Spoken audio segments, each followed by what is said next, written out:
5장 18절에 술 취하지 말라. 이는 방탕한 것이니 오직 성령의 충만함을 받으라.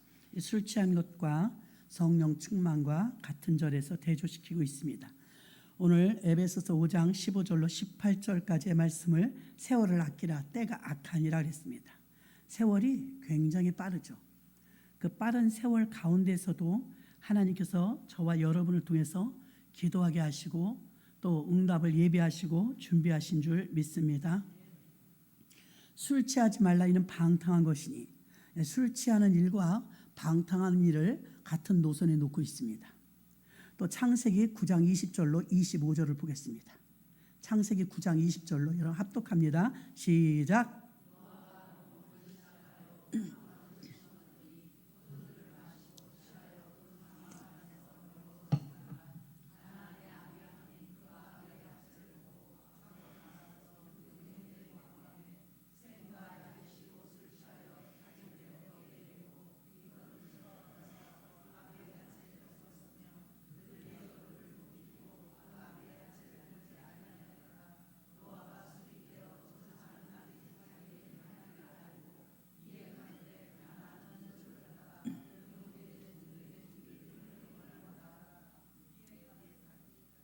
이에 가로되 가나안은 저주를 받아 그 형제의 종들의 종이 되기를 원하노라.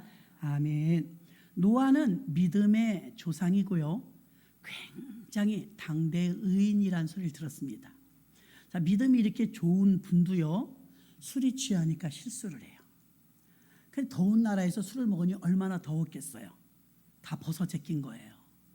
잠들어 버렸는데, 술김에 잠들어 버렸는데 작은 아들, 둘째 아들이 들어왔다. 아버지가 빨가벗었네.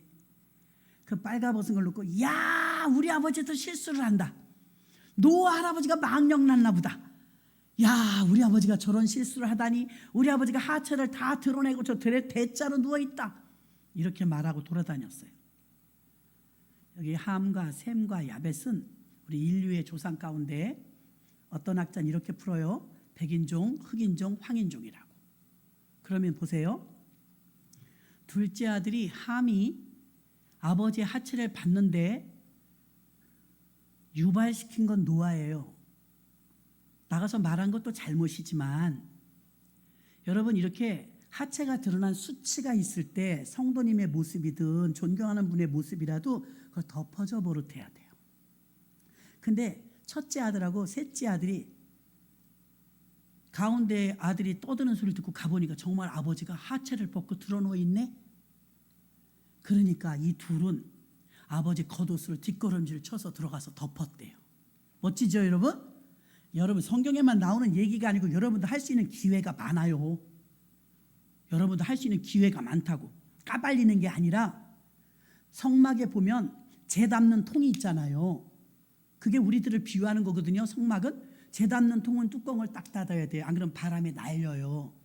바람에 날리는 건 소문이에요, 말이에요, 죄예요. 그걸 딱 닫으라는 거죠. 그래서 셈과 야벳이 딱 들어가니까 어때요? 셈은 우리 같은 동양인이고요, 야벳은 백인, 그리고 이제 함은 흑인이거든요. 근데 여기서 아버지가 술김에 실수를 해서 누워서 자는데, 둘째 아들은 흉을 보고 다녔고 첫째 아들과 셋째 아들은 눈을 떠보니까 그 아들들의 이렇게 옷이 덮여져 있으니까 상황을 알게 된 거예요. 나가니까 누가 들어왔다 갔는지 잠자느라고 몰랐는데 다 알고 있네. 노아 할아버지 술 먹고 잤다고. 빨가벗고. 화가 나요, 노아가. 그래서 마지막 절에 자기 아들인데 저주를 합니다. 너는 야벳의 종이 되거라. 너의 후손은 두고두고 야벳의 종이 되거라. 백인의 노예를 만들어버렸어요. 백인의 노예, 흑인. 유래가 이렇게 돼요. 물론 이 아버지가 술 안 먹었으면 아들들이 이런 일이 없었겠죠. 그럼에도 불구하고 저주는 누가 받았냐면 흑인이 받았어요. 너무 오랜 세월 힘들게 살았죠. 지금도 자유롭진 않아요. 그래서 야벳과 셈은 야벳을 하나님이 높이시는 거예요. 너는 야벳의 종이 되거라. 함에게 그랬거든요, 둘째 아들에게. 그렇게 믿음 좋고 노아 할아버지가 얼마나 믿음이 좋으면 세상이 멸망할 때 살아난 집들 아니에요? 세상에 멸망할 때 8명의 식구가 살았잖아요. 그렇게 재앙도 이겼던 그들의 믿음이 술 하나 때문에 가정이 풍비박산이 나요. 술 때문에. 다시 볼까요? 사사기 14장 10절. 사사기 14장 10절.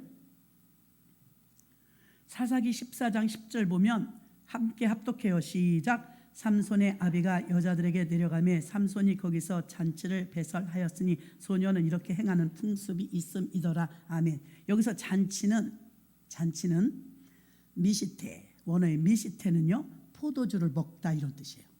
삼손이 술을 먹었다는 거예요. 나실인인데 삼손이 술을 먹었어요. 그랬더니 술을 먹고 나서 기생집을 가요. 그리고 막 이혼을 해요. 잠언 20장 1절 봅니다. 잠언 20장 1절. 잠언 20 합독해요. 시작. 포도주는 거만케 하는 것이요 독주는 떠들게 하는 것이라. 무릇 이에 미혹되는 자에게 지혜가 없느니라. 술 마시는 사람치고 똑똑하거나 지혜로운 사람은 없습니다. 야고보서 3장 10절 봅니다. 야고보서 3장 10절. 시작. 한 입으로 내 형제들아 이것이 마땅치 아니하니라. 자, 쓴물과 단물이 한 곳에서 나올 수 없어요. 쓴물 나오는 것은 계속 쓴물이 나오고 단물 나오는 것은 계속 단물이 나와요. 이불 쓰레기장을 만들면 계속 쓰레기장이 되는 거예요. 야고보서 3장 10절 우리가 지금 읽은 대목에는 한 입인데 어떤 땐 찬송하고 어떤 땐 욕하고 어떤 땐 술 먹고 어떤 땐 담배 피고 막 섞었다 이거 섞었다. 마땅치 않다는 거예요. 마땅치 않다. 그리고 조금 아까 읽었던 잠언 20장 1절 포도주는 거만케 하는 것 독주는 떠들게 하는 것이라. 무릇 이에 미혹되는 자에게 지혜가 없느니라. 지혜가 없대요. 잠언 23장 31절 봅니다. 잠언 23장 31절 합독해요. 시작. 포도주는 붉고 잔에서 번쩍이며 순하게 내려가나니 너는 그것을 보지도 말지어다. 어떤 사람이 술 적당히 먹으면 된다고 그랬어요. 보지도 말라잖아. 쳐다보지도 말라잖아. 이사야 28장 1절 봅니다. 이사야 28장 1절 합독합니다. 시작. 취한 자 에브라임의 교만한 면류관이여 화 있을진저 술에 빠진 자의 성 곧 영화로운 관같이 기름진 골짜기 꼭대기에 세운 성이여 쇠잔에 가는 꽃 같으니 화 있을진저. 술에 빠진 자 화 있대요. 화 있다. 제 말이 아니잖아요. 그래서 바울 사도도 이 구약 성경을 아니까 술 취하지 말라. 이는 방탕한 것이니 반대로 오직 성령의 충만함을 받으라고 했어요. 예수님 당시에 마실 물이 귀해서요 포도주를 음료처럼 먹었어요. 알코올이 들어간 게 아니라 이렇게 그냥 삭히면 그냥 알코올 성분이 나와요. 우리도 여러분 성찬식 할 때 포도주잖아요. 그거 알코올 하나도 안 넣어요. 설탕만 넣는 거예요. 물도 안 넣어요. 근데 이러잖아요. 알코올이 돼버린 거죠. 그런 자연 발효 즙이죠. 즙. 그거를 우리나라랑 실정이 달라요. 여러분. 우리나라는 공기 좋고 깨끗하잖아요. 그 나라에 갔더니 다 사막이잖아요. 사막인데 회오리가 한번 치면요 돌바람이 내가 맞고 갔는데도 입이 으적으적 하더라고요. 마우라를 맞고 걸어갔거든요. 어이가 없더라고. 눈을 못 뜨겠는 거예요. 모래바람에. 그래서 이제 맞고 갔는데도 그 바람이 지나가고 나니까 내 입에서 으적으적해. 저는 여행으로 갔으니까 어쩌다 한번 그런 거지만 거기서 사는 사람은 어떨까요? 매일 그런 거예요. 전 국민의 60%가 담석증 환자예요. 담석증은요 돌멩이가 속에 있다는 거잖아요. 그래서 위장병이 있었던 디모데에게 사도 바울도 야, 너 포도주 좀 써. 너 담석으로 배 아파 고생하잖아. 그러니까 포도즙 좀 마셔 그랬거든요. 포도주가 먹으면 취해요. 그 당시에 물이 얼마나 귀한지 자연으로 나오는 과일은 잘 돼요. 가물은 나라라서 과일이 달아요. 무화과도 먹을 수가 없어. 너무 달아서 쓸 정도로 달아요. 가물으니까 과일은 달잖아요. 장마진 맛없고. 그래 굉장히 단데 그래서 과일이 아주 맛있거든요. 포도즙으로 포도주를 담그잖아요. 너무 맛있는 거예요. 맛있는데 물이 귀하다 보니까 포도즙을 그냥 식용해요. 음료로. 우리나라에 물 마시듯 보리차 마시듯이 거기는 포도주를 그렇게 먹어요. 왜? 지리적으로 돌바람이 부는 사막 지역이라 전 국민이 담석증에 걸릴 정도니까 마셔서 쓸어 내려가라는 거죠. 약으로. 자연 음료로 포도주를 썼어요. 또 가난한 사람들은 그게 또 과일이다 보니까 배도 좀 채워지고 배고픈 허기도 좀 달래고, 그렇게 쓰임받았던 포도주가 이젠 술이 죄를 짓는 앞잡이가 돼요. 술은 죄를 짓는 앞잡이가 돼요. 술은 음료를 넘어서 이제 죄를 짓는 도구가 되며 죄가 있는 곳에 거의 술이 있어요. 죄는 부메랑에 대해서 돌아와요. 부메랑. 믿음이 적은 사람들은요, 술을 회의 자리에서 갖게 하고요, 술을 마시고 술에 취해서 술의 지배를 당할 정도로 되면 술의 노예가 되어버리기 때문에 우리가 조심하고 술 취하지 말라고 합니다. 솔로몬의 잠언에서, 바울사도 서신에서 윤리 도덕 문제로 술이 제한되어지고 있습니다. 1884년 제물포항을 통해서 부활주일에 아펜젤러와 언더우드 선교사가 우리 한국에 도착합니다. 음주 문화를 보니까 취해서 꼬부라질 때까지 먹더래요. 한국 사람들, 조선 사람들이. 술 문화가 엉망이더래요. 자기네 나라에서 샴페인 홀짝 이런 정도가 아니라 취해서 고삐가 다 풀어질 때까지 먹는 직성이 있더래요. 한국 사람들이. 그래서 최초의 선교사들이 주초를 딱 못 먹겠습니다. 성경도 말하지만 담배와 술은 금지다. 그럼 집사 한 명도 안 줘요. 7가지 항목이 있습니다. 장로교에. 초대 한국 선교사들에 의해서 술의 금기령이 내려졌는데 그것이 바로 주초를 금한다라고 장로교에서 선포했습니다. 담배도 특별히 사람들의 몸에 이로운 것이 아니라 해로워서 폐병이 오죠. 술과 같이 중독성이 강합니다. 그래서 의지력이 약하고 가난했던 조선 사람들에게 절제를 못한다는 걸 알게 됐던 초기 선교사님들은 아예 술과 담배를 못하도록 만들어버렸습니다. 가난하고 못 살던 어려운 나라에서 기독교인들까지 주초를 한다면 이 나라 꼴이 뭐가 되겠는가 싶어서 술과 담배를 아주 강하게 금지시켰습니다. 그 결과 기독교인들이 나라의 경제를 도와주며 나라가 어려울 때 애국심을 발휘하며 기독교인들은 건강하고 장수하는 깨끗한 이미지를 갖게 되었고 아주 좋은 전통을 기독교의 최초 선교사님들이 만들어냈습니다. 술을 마시고 돌아다니면 부끄러운 줄 알았어요.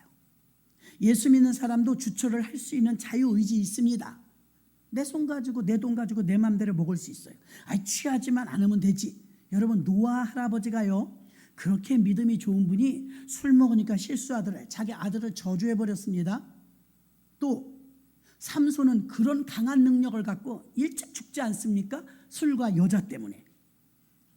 몸과 정신을 빼앗는 악한 주초를 선교사님들이 미국보다 더 강하게 제도적으로 막았던 것입니다. 그리고 한국이 성령이 충만해지면서 여러분 솔직히 성령 충만한 사람이 술 담배 하는 사람 봤습니까? 말이 안 돼요. 말이. 성령 충만한데 근데 가끔 술 담배를 한다? 그럴 리는 없습니다. 바울은 자신의 술 문화가 형성되지 아니한 상태에서 백성들의 실족하는 사람들을 바라보기 때문에 그 영혼을 배려하는 차원에서 영혼 사랑하는 마음으로 금했다 이것입니다. 바울도.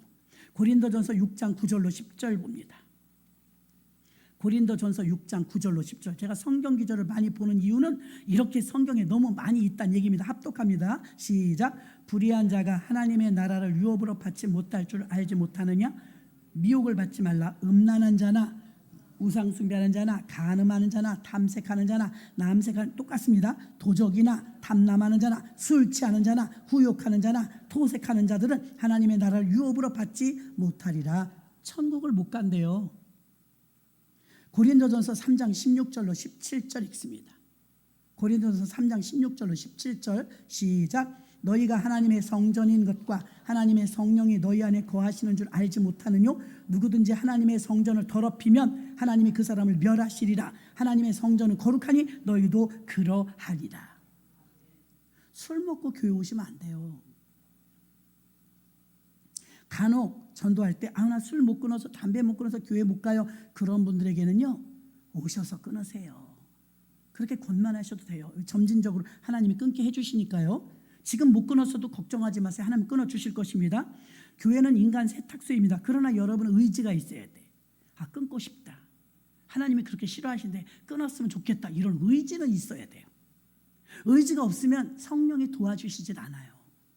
근데 그게 뭔다 뭐 죄야. 내가 뭐 잘못하는 것도 없고 그 낙도 없으면 무슨 낙으로 살아. 그러니까 기도가 안 돼요. 그러니까 성령 충만이 안 돼요. 절대성이 없으니까. 죄에서도 영혼도 깨끗하게 빨아지는 게 성령인데요. 술이나 담배 죄를 술, 담배, 죄 이거 한 세트라니까요. 술, 담배, 죄를 끊고 다시 죄 가운데로 돌아가면 마귀에게 지는 것이고 마귀에게 지는 것입니다. 제가 한 사람을 조명해 볼게요. 대도 조세영을 아세요? 아시는 분들은 나이가 좀 있는 분들이에요. 그 인생이 정말 불쌍해요. 고아잖아요. 너무 불쌍한 인생이었어요. 그 나이 16살 때 이미 전과 11범이에요. 너무하지 않아요? 마지막 아직 안 죽었거든요. 지금 80세가 넘었는데 지금 전과 16범이에요. 술과 여자, 담배, 그리고 도벽. 아무도 간섭하는 사람도 없고 도와주는 사람도 없고 버려진 고아. 자기 나름대로 이 사람이 왜 유명해졌냐면 도둑질을 하는 그냥 일반 고아였는데 조세영이 현대판 홍길동이라는 의적이라는 수식어가 붙어요. 그럼 왜 조세영에게 홍길동이라는 의적이 붙었을까? 그가 영웅적 미화를 갖게 된 것은 1970년부터 1980년대에 그가 범죄를 저지를 때 상위 0.1%는 권력과 부유층의 부잣집만 털었대요. 홍길동 뭐냐? 부잣집 것을 털어서 그 돈의 일부는 꼭 가난한 사람들에게 쌀도 사주고 좋은 일을 했대요. 헷갈리죠, 여러분? 나쁜 놈은 나쁜 놈인데 좋은 일을 했다는 거예요. 그가 본격적으로 유명하게 된 것은 1984년 교도소에서 탈주 소동이 벌어졌는데 법원 구치감에서 수갑을 풀고 환기통을 통해서 도망갔어요. 그러니까 이제 수배 명령이 떨어져서 6일 만에 잡혀요. 다시 잡혀요.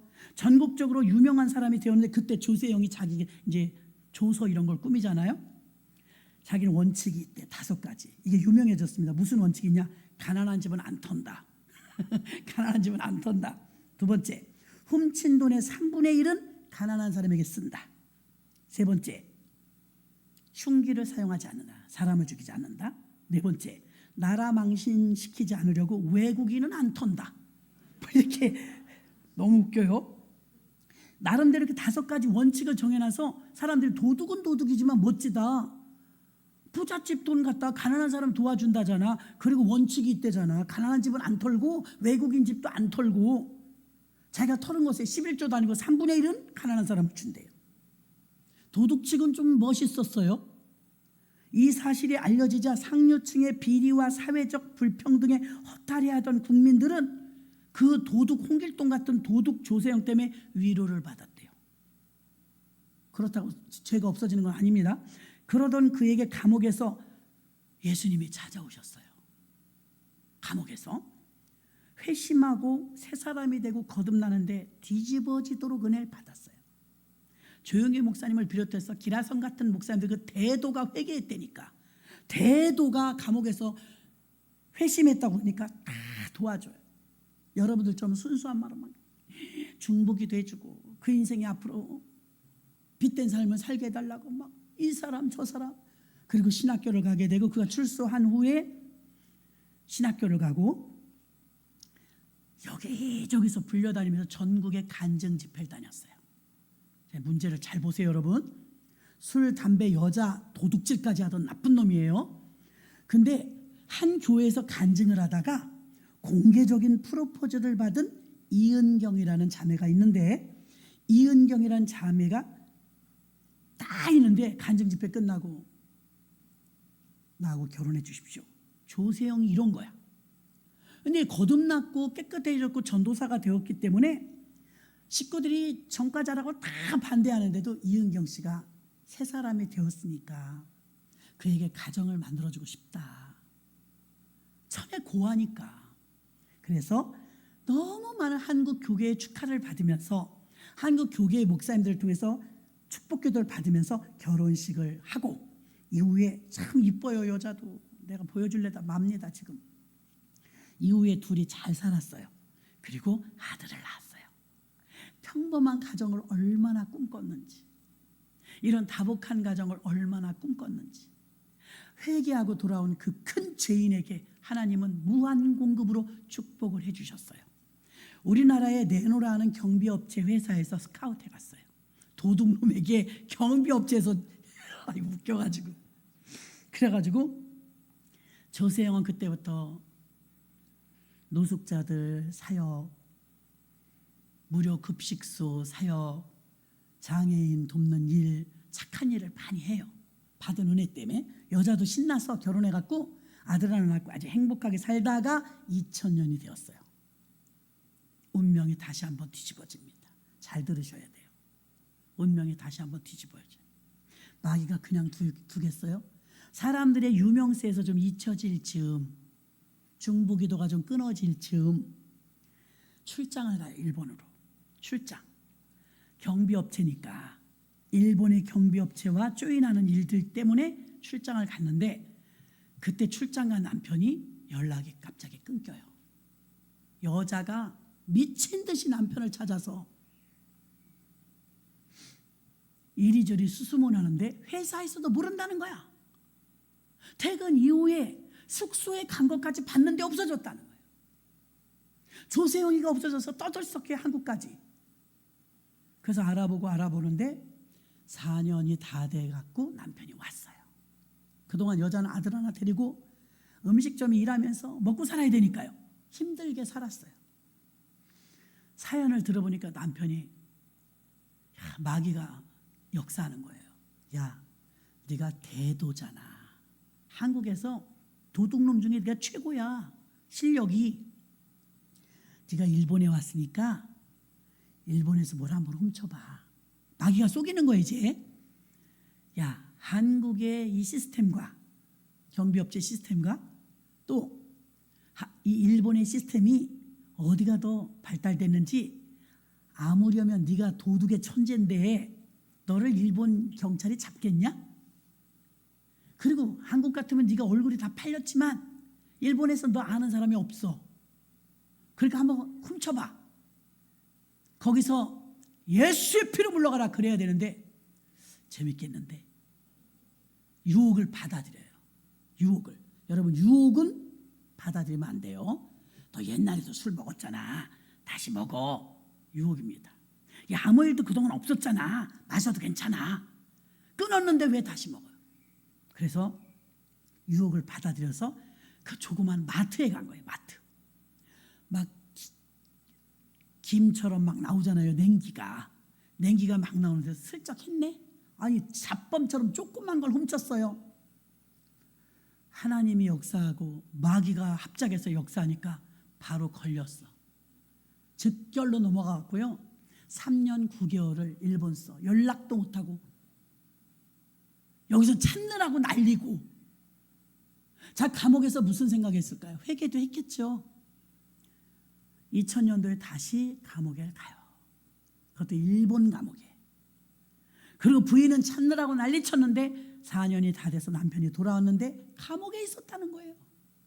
그 부인도 너무 불쌍해. 6년 결혼한 6년 살고 돌아와서 정신을 차려야 되는데 해먹을 게 없네. 직장은 잘렸지. 옛날처럼 유명하지 않지. 마귀가 다가와서 유혹을 했는데 절도 행각을 일본에서 아무 무대가 잡히겠는가 했는데 잡혔죠. 그가 누렸던 행복도 놓치고 한 영혼을 하나님 불쌍히 여기셔서 새 삶을 주시고 예쁜 부인을 주시고 아들도 주시고 직장도 주시고 전도사라는 이름도 주시고 하나님이 그 가정에 그 사람을 완전히 변화시켜 주셔서 복을 누리고 살았거든요. 유명해졌죠. 데살로니가 전서 5장 22절 보십시오. 여러분, 유혹이 올 때 어떻게 해야 되는지. 데살로니가 전서 5장 22절 합독합니다. 시작. 악은 모든 오약이라도 버리라. 아멘이십니까? 2004년도에 그가 출소해서 왔어요. 인터뷰를 합니다. 난리가 났죠. 없어진 사람이 왔으니까. 유명한 말을 합니다. 내가 인생 속에서 선한 자가 되기는 어려웠는데 악한 자가 되기는 너무 쉬웠습니다. 너무 가슴 아프더라고요. 내가 선한 자가 되기 위해서는 자기가 거듭나고 얼마나 수고했냐 이거예요. 근데 악한 자가 된 건 순간이더라고요. 순간. 악한 자가 되긴 너무 쉬웠습니다 라고 후회했지만 다시 범죄의 유혹으로부터 1년 후부터 또 범죄를 저질러요. 회복이 안 된 거예요. 2005년 의사 집에 들어가서 160만 원어치 시계를 훔치다가 잡혀요. 감옥에 또 들어가요. 이렇게 몇 번을 하다 보니까 또 160만 원어치 죄뿐이 아니라 3년을 복역하고 나와서 또 강도가 돼갖고 장물을 처리하다 걸려서 2년을 또 받아요. 부인이 참다 못해서 이혼을 하자고 합니다. 그래서 결혼 6년 만에 파경을 맞게 됩니다. 이 여자도 불쌍하게 됐어요.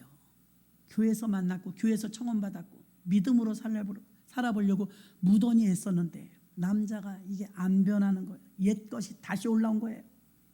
대도 조세형이 아니라 그 뒤로도 계속 범죄를 저지르고 2년 3년 감옥에 들랑거리는데 이제 대중들은 그를 대도 조세형이라고 말하지 않고 잡범 조세형이라고 말하면서 손가락질을 받는 자리에 들어가고 말았어요.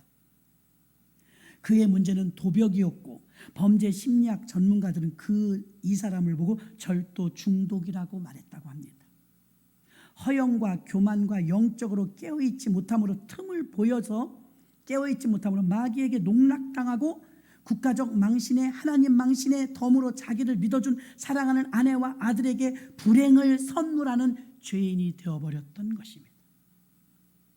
결국 조세형은 부인 이은건과 이혼하고 범죄를 끊는다는 것이 그렇게 어려웠는지 그는 나이 75살에 혼자 살며 또 빌라를 털다 잡혀서 3년 징역을 또 갑니다. 2015년이 되어서 드디어 이제 고급 주택가에서 귀금속 5억 6천만 원어치를 훔치다가 잡혀서 2019년 81살의 최고령 절도자가 돼서 6건의 절도가 드러나 다시 2년 6개월의 옥살이를 살게 됩니다. 마지막 그가 도둑질한 건 81세래요. 제정신이에요. 그는 전가 16범의 꼬리표를 달고 출감해서 범죄 생활을 하며 살던 그가 드러난 것은 81세 때 훔친 게 끝입니다. 그리고 노인이 되어서 국가 보조금을 받아서 고정 지출 빼고 14만 원 가지고 한 달을 살아가는 신세가 되어버리고 말았습니다. 14만 원 가지고 한 달을 살려면 얼마나 극빈자적인 생활을 할까요? 베드로후서 2장 22절 봅니다. 베드로후서 2장 22절 합독합니다. 참 속담에 이르기를 개가 그 토야했던 것에 돌아가고 돼지가 씻었다가 더러운 구덩이에 도로 누웠다 하는 말이 저희에게 응하였도다. 기독교인이었던 이은경 씨가 그의 남편 때문에 종교적인 갈등까지 느끼다가 결국 기독교를 떠나 절간으로 들어갔다고 합니다. 사도 바울의 삶이 얼마나 변화되었고 김익두 목사님이 깡패였지만 그는 완전히 개가천선하였습니다. 그를 고하였기 때문에 그의 형편이 그를 도둑놈 만들었다고 불쌍히 여기고 그래 도둑이지만 양심이 있어서 훔친 것의 3분의 1을 가난한 자에게 환원했다고 해서 대도라는 별명까지 갖게 되었습니다. 불쌍히 여기고 주변에 기도해 주던 그 많은 사람들 주의 종들을 실망시키고 하나님 망신, 일본 가서 또 범죄했으니 국가적 망신, 하나밖에 없는 아들에게 씻을 수 없는 치욕을 가져다 주고 그렇게 최선을 다해 헌신하고 살려고 했던 부인을 산속으로 들여보내는 이런 쓰레기 같은 삶으로 마감하게 되고 지금은 죽을 날을 기다리고 있다고 합니다. 그가 마음대로 살았어요. 살고 싶은 대로 도둑질하고 술 먹고 담배 피고 여자와 도적질과 그렇게 일삼고 살다가 그가 누렸던 6년의 행복은 예쁜 부인과 귀한 아들과 사람들이 전도사님 하면서 노숙자들에게 밥을 퍼주며 보람을 느꼈고, 가난한 이웃들에게 다가가서 전도하고, 그의 삶 자체가 너무 행복했어요. 인물은 없는데 행복했을 때 사진, 전과자였을 때 사진, 지금 노년의 사진 보니까 악마 같아요. 악마 같아요. 누가복음에 보면 우리 안에 귀신이나 마귀가 있다가 하나님의 은혜나 구원의 감격이 오면 일단 떠나가요. 이게 귀신이 떠나간다고요. 귀신은 죽지 않아요, 여러분. 예수님이 기도할 때도 땀방울이 핏방울 때도 기도할 때 천사가, 이에 귀신은 떠나가고 천사가 수종들이 떠나갔다고 그래. 죽었다고 안 그래. 귀신 안 죽어요. 그가 하나님을 잘 믿으니까 귀신이 떠났어요. 떠났다가 빙빙 돌다 갈 데가 없네. 성경에 써 있는 내용입니다. 두루 다니다가 내가 갈 데가 없다. 그럼 옛 주인에게 한번 가볼까? 귀신이 왔어요. 옛 주인이 막 예수 믿으면서 청소를 싹 해갖고 마음이 깨끗하고 주님이 계셨고, 예수님이 계셔서 못 들어갔는데 오랜만에 왔더니 예수님이 없네. 은혜가 떨어진 거죠. 예수님 없고 집이 소재되고 청소됐대. 그러니까 이 귀신이, 얘들아 내 친구들 7개 귀신을 데리고 왔어. 7개 귀신을 데리고 와서 내가 살던 집이 청소됐어. 깨끗해. 너희들까지 초청할게. 다 들어가 살자. 7개의 귀신이 그 사람에게 들어갔대요. 그래, 이전의 모습보다 나중의 모습이 더 흉하게 됐다고 누가복음에서 기록하죠. 조세형을 봐요. 나름대로 원칙이 5개 있었대잖아요. 나라 망신당하면 안 돼. 국가적으로 외국인 집은 안 턴다. 가난한 집은 안 간다. 자기 나름대로는 내가 돈 수입이 생기면 교회도 안 다니면서 3분의 1은 내가 기부한다. 이렇게 살았다는 거. 그러니까 도둑놈이긴 하지만 온 국민이 멋있는 도둑이네, 현대판 홍길동이네, 찬사를 보내줬던, 도둑은 도둑이었지만 밉상은 아니었던 도둑이었는데 나중에는 다 까먹고 주변에 기도해 주는 사람 없으니까 저런 자법놈, 저런 쪼잔한 저 국가적 망신 준 놈, 이렇게 손가락질을 받으면서 지금 살고 있다는 거예요. 여러분, 하나님이 우리를 긍휼히 여기셔요. 왜냐하면 태어날 때 나 의지와 상관없이 고아일 수 있잖아요. 버려진 거잖아요. 그 조세형이. 그거에 대한 거는 하나님이 공의롭게 대우를 해주셨어요. 그렇게 예쁜 부인 만나서 보란 듯이 목사님들 사이에서 격려와 사랑과 기도받으면서 딴따다단 결혼했고, 때가 되면 아들 낳고, 너무 행복해서 어쩔 줄 모를 정도로 직장도 취직돼 갖고 일본에 출장 갔다. 이 사단이 일어난 거 아닙니까? 거의 인생의 반을 교도소에서 살고,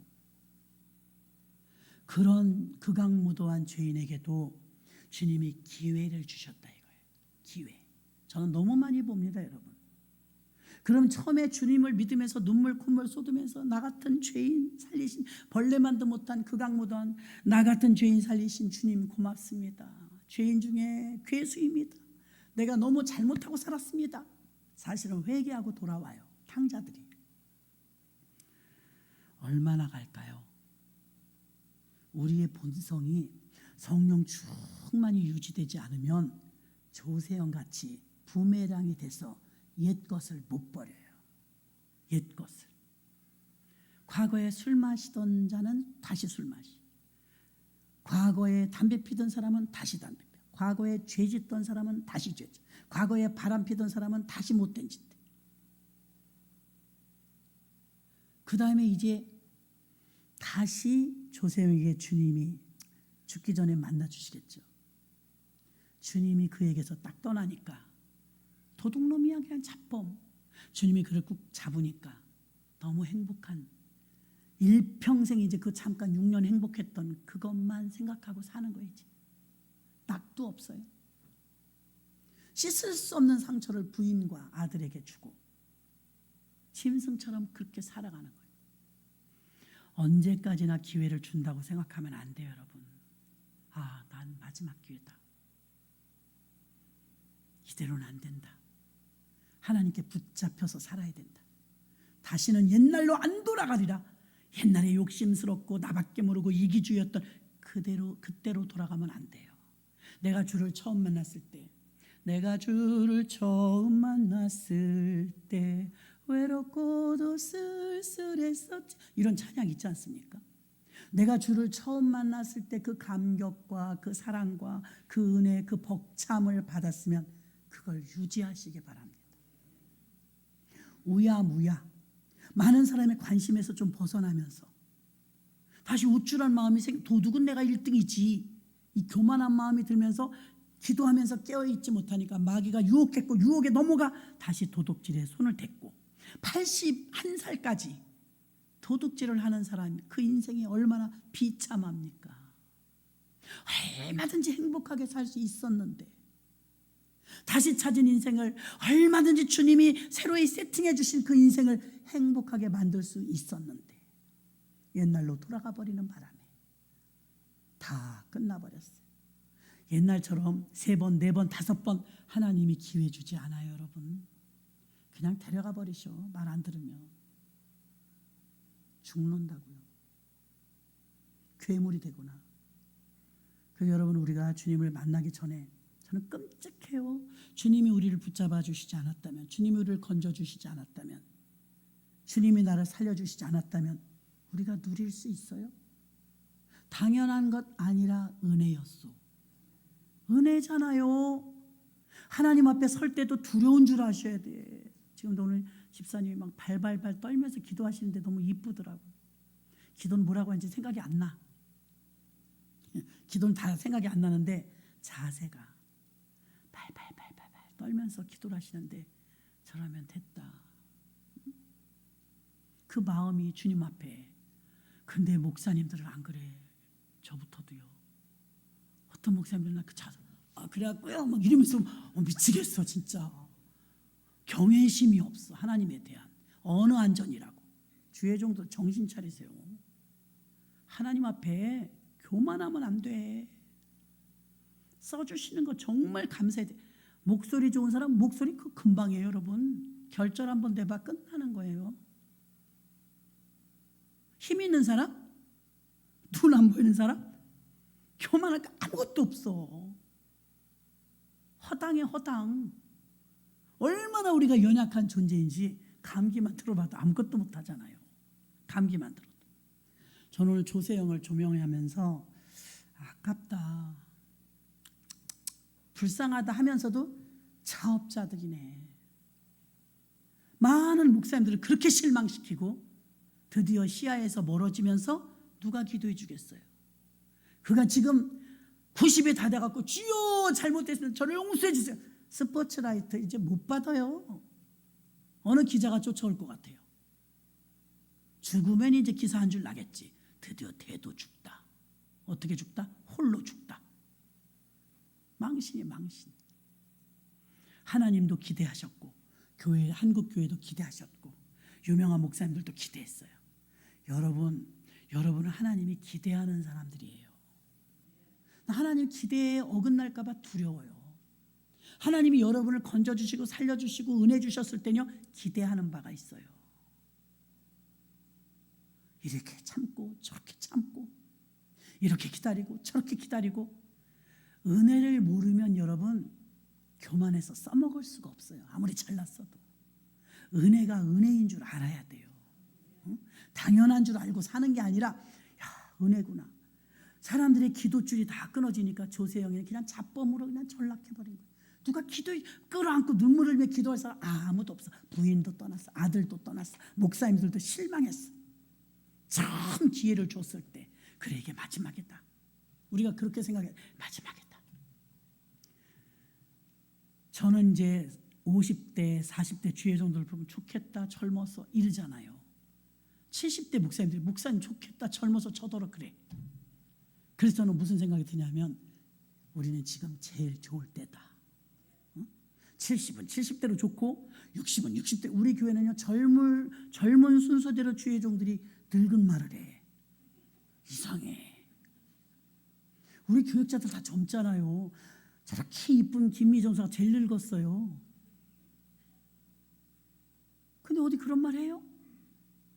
인생이 허무하다든지 살기 힘들다든지 뭐 너무 늙었다든지 그런 말 해요? 안 하잖아요. 젊은이들이 그런 말을 해. 이 시간이 나이가 젊다는 건 기회가 그만큼 많다는 거예요. 너무 귀하지 않아요? 시간이. 세월 가는 게 너무 아까워요 진짜. 이제 우리가 기도할 때 여러분, 하나님 내게 주신 기회를 개가 토한 것을 집어먹지 않게 해주시고 옛날로 돌아가지 않게 해주시고, 이게 어떻게 얻은 은혜인데, 어떻게 받은 죄사함인데, 어떻게 얻은 하나님의 은혜인데, 은혜를 망각하면 옛날로 돌아가요. 애굽이 그렇게 좋아요? 안 좋거든요.